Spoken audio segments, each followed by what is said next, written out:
What kind of challenge does the Bengals offense present this week? Huge challenge. Great players. What makes Jamar Chase special? Just obvious, great player that gets open and makes huge plays and run after the catch, catching ability, all the things. Just one of the very best in the game. Sorry. You good? I'm good. That's my bad. Clearly new here. Despite the struggles of the Bengals team this season, Trey Hendrickson has been phenomenal. He's leading with 11 sacks. What have you seen on tape as to why he's been so effective against quarterbacks? He's one of the best as well. He's got the talent. He's got the high motor. Very savvy player. Do you look at the next stretch of games at all in terms of the teams that you guys play and the challenge they face? I know you talked about cutting the season into quarters, but do you look at it ahead in that way, or how do you view it? I look at it, all different vantage points really, but the main way we look at it is just 1 week. It's a 1 week league, and all focuses on the Cincinnati Bengals. You said in an interview the other day that you think Jesse is going to be a head coach. Why do you think that? Yeah, that is what I think. Just my opinion. If I'm the first to say that, then let me be the first to say that. If others are saying it, then let me echo the choir. Enjoy him while you got him. When you brought him to Michigan, did your brother recommend him, or who put him on your radar? John Harbaugh. Anybody else you talked to about him, or what did John say about bringing him in? When I was looking for a defensive coordinator, he said he said he would recommend Mike McDonald and Jesse Minter. So nobody I trust more in football than my brother John, and interviewed both and ended up working with both, and both are phenomenal. Your brother's obviously real familiar with the Bengals. Do you seek advice from him? He's had success, including last week. Yeah. During the season, we talk mostly family stuff, and now that everybody is 8, 9 games into the season, 10 games into the season, that's a lot of volume to look at, and so. Justin Herbert's numbers have almost doubled since the bye in terms of passing yards per game, passing yards per attempt. What have you seen in the areas that he's elevated since the bye, and can you point us to why? I think the main thing is his ankle. He was playing on for a good 2-week, 3-week stretch there. Ankle was 20%. The right ankle was 20%, 50. He's the only person that plays on a high ankle sprain. So I don't know if there's really more to be said there. An ankle and a half at best, in that stretch. With Asante, any chance that his window's opened up this week? No, I have not heard that. Still sort of with him up in the air about whether he's going to Haven't return. had any no new information to share there. Cross my heart. I have not gotten any information there. What about Dean? Dean, we're going to open his window today. And Stephen and Justin just staying healthy again. How much of how much of an addition is his potential running ability to what you guys can do as an offense now that he's a little bit more healthy? Who? Justin's. Yeah, you've seen it, right? It's been a lot. Did you necessarily know that he had kind of that in his arsenal? I think even some of his own teammates were like, "Oh, I didn't realize he could do some of those things." Oh yeah. Right. Very early on, I think might recall, I mean, saying Justin could play tight end in the National Football League. He could play, he could be an edge rusher, you know. I mean, he could do all those things, you know, because of his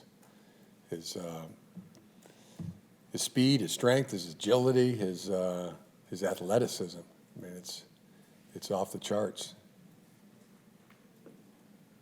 Jim, with just going back to that question, what about him makes you see specifically, like what he's done makes you see like a head coach position is for the future? Are there things he's done that stood out to you that makes you see that in him? I think you just know it when you see it. You know, obviously, he's a tremendous coach. I mean, you hear that from players, and they usually know the best, right? And you know, I guess you could take my word for it. You know, my dad's a coach. I've been around coaches my whole life. You know, brother's a coach. Got two uncles who were coaches. Brother-in-law was a coach. I mean, so I think you know it when you see it. Play caller. I mean, he's got that great understanding of defenses, but almost. I mean, he's almost as good as at offense, knowing how an offense is going to attack a defense, and that's critical. And leadership, you know, it's tremendous. There's an it factor there as a play caller too. I mean, that I see and know. And so do the players. I mean, back again to players know, you know, really well. I'm sure they're saying the same thing, right? How much is it his ability to kind of adapt and change as things go along? Because he said he adapted his philosophy after the Fiesta Bowl loss, putting in his 4 or 5 pillars, which helped earn the national championships this season. It's so important to be able to adapt. I call it improvise and adjust. You know, I&A in a situation. Without getting emotionally hijacked, and you know he doesn't get emotionally hijacked. It's I mean ever. So that's, you know, calm under pressure. People talk about it that way. I kind of look at it like you know, the great ones make it look easy. And in terms of any kind of position you could even think of. I mean, whether it's a football coach, a player, you know, an actor, any job you can think of. In a game upcoming like this, and a stretch upcoming like this with different styles of quarterback, how much is that improvising and ability to adapt even more essential? Because, I mean, Burrow and Chase against zone coverage is probably one of the best duos out there. Yeah, I mean, really important. I mean, critical. Jim, you guys have been, you got more there? No, Okay. I was just thinking, I think just kind of back at you, you know. No, I mean. I'm gonna start asking my question and then you're just gonna. No, we've had this discussion before. Sometimes I can't find the adjective that you're looking for, maybe, and you know, you guys are you're the experts, the wordsmiths. I mean, you know, you'll come up with it. You'll come up with, you know, how critical that is, or how, you know, I just wish my use of the English language was broader, but I know you got it, so we're good. You guys, in last 3 games, Derwin's been playing a lot more nickel. Yeah. Getting all 3 safeties in the field with Elijah. What have you liked about those packages? Backer, he's been playing. Yeah, Don, getting him closer to the line of scrimmage. What have you liked about those packages with Derwin sort of closer to the line of scrimmage? Just that he's so good at it. And this past game really was his best game as as a dime, as a nickel. But you know, he could go play corner, in my opinion. You know, that's how good and versatile he is as a football player.